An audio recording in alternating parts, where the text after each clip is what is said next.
Hi, and welcome to another WACEO coverage.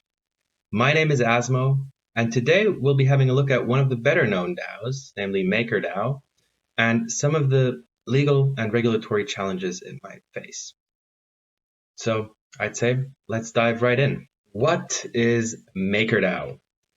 Founded in 2015, Denmark-based MakerDAO is one of the big names in the world of DAOs and a key player when it comes to decentralized finance in general.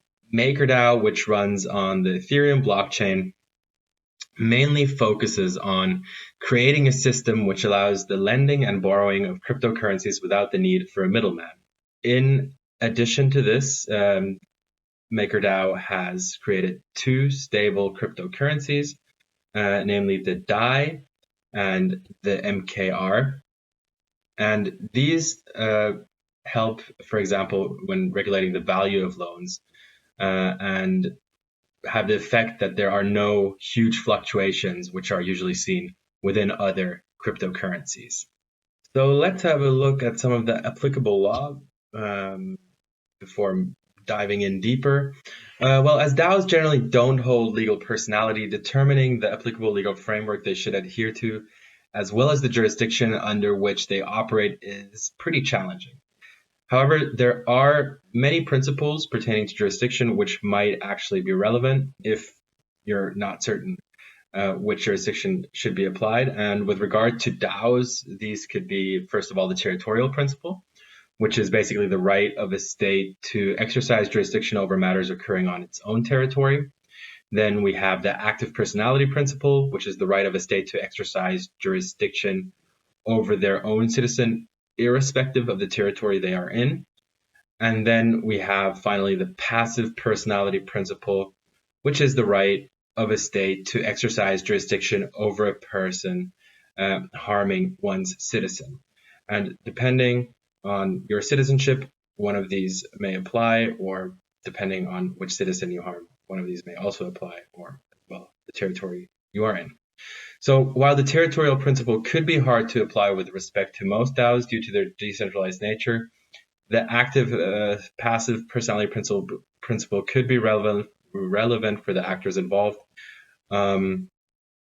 Essentially, if the active personality principle applies, citizens from certain countries who are associated with DAOs and are in breach of that country's legislation could be held liable in their home country, even if not physically present in the territory when committing the breach. And in the context of DAOs, when applying the passive personality principle, the persons harming the rights of a citizen from a certain country could be held liable under the jurisdiction of the harmed person's home country. So this is how you could apply these principles in the context of DAOs. Specifically with regard to MakerDAO, however, some interesting additional observations can be made. While MakerDAO itself functions like any other DAO, certain tasks on behalf of MakerDAO, such as system development, are handled by the Maker Foundation. And the Maker Foundation and its associated entities, on the other hand, belong to the Maker Ecosystem Growth Foundation, in short MEGF, which is a Cayman Islands foundation company. While the long-term plan is to dissolve the MEGF once MakerDAO can operate autonomously, it can be assumed that MakerDAO would be seen as an integral part of the MEGF, which would lead to the presumption that MakerDAO, by and large, falls under the territorial jurisdiction and regulatory framework of the Cayman Islands.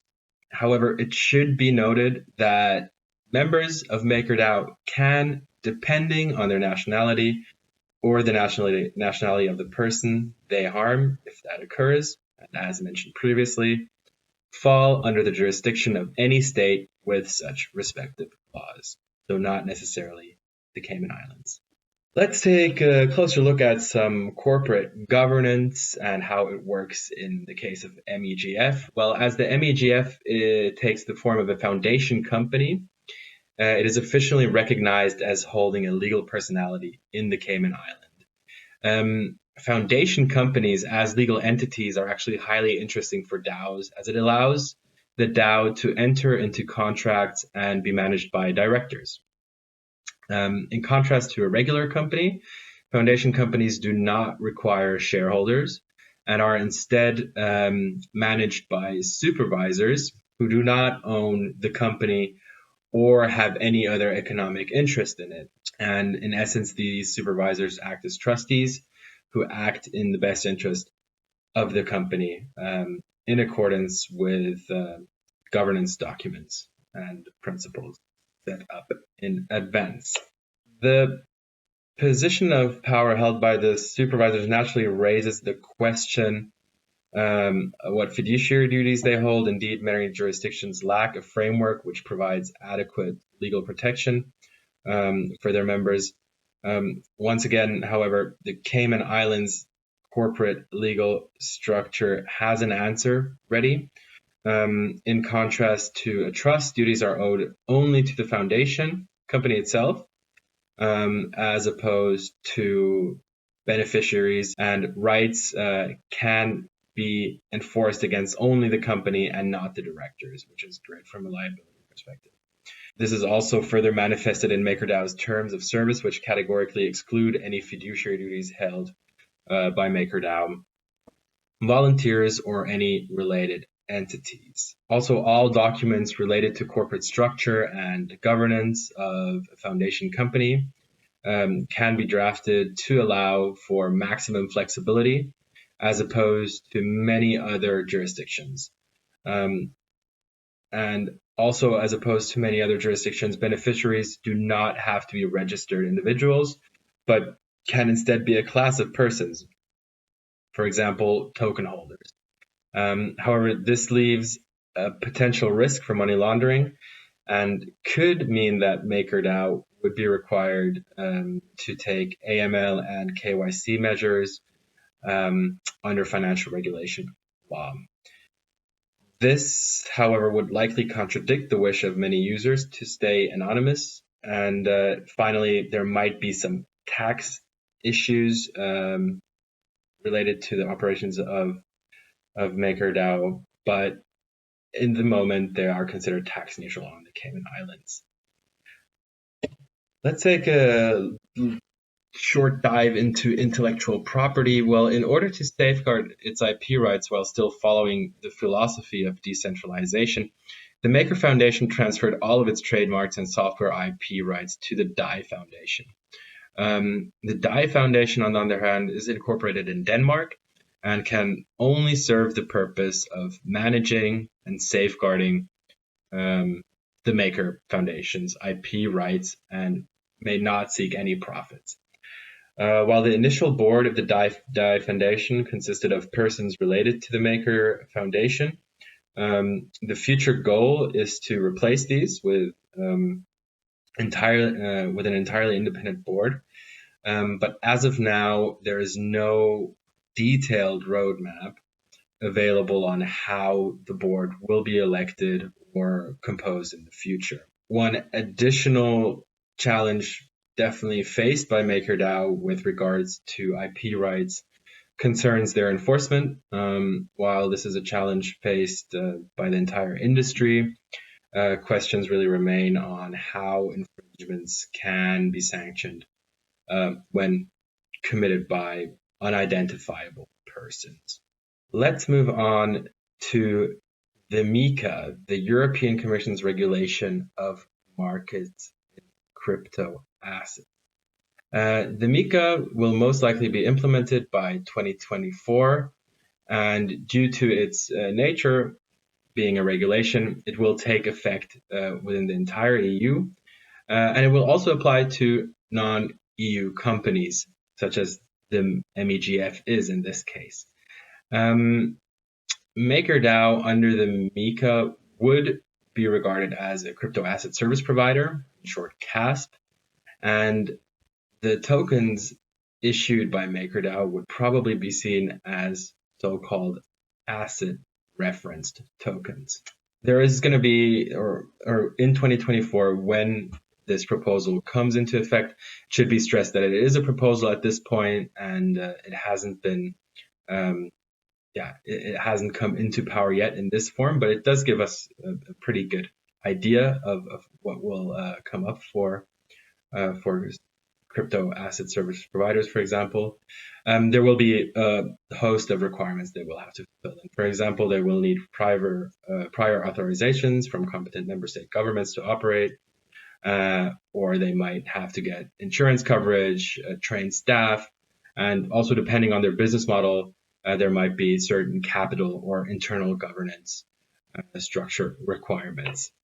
But before joining a DAO, members should definitely be aware of the technical but also legal and regulatory risks. On an EU level, at the moment, DAOs are generally seen as partnerships, which means that any member can be held liable on behalf of the entire organization when something goes wrong. So members of DAOs should be aware of this. And then, of course, the entities organizing DAOs or developing DAOs should implement strict compliance roadmaps to achieve sustainable growth in line with future regulatory frameworks. And that ultimately is also just one of the key things to succeed in the long run, and not, fall victim of regulations. And essentially, this is where WACEO comes into play. WACEO is establishing a non-profit association to build a trusted environment where compliance-seeking DAOs can interact with competent service providers to support them with all of the new legal and regulatory challenges faced by DAO. So, for example, in the future, MiCA will certainly cause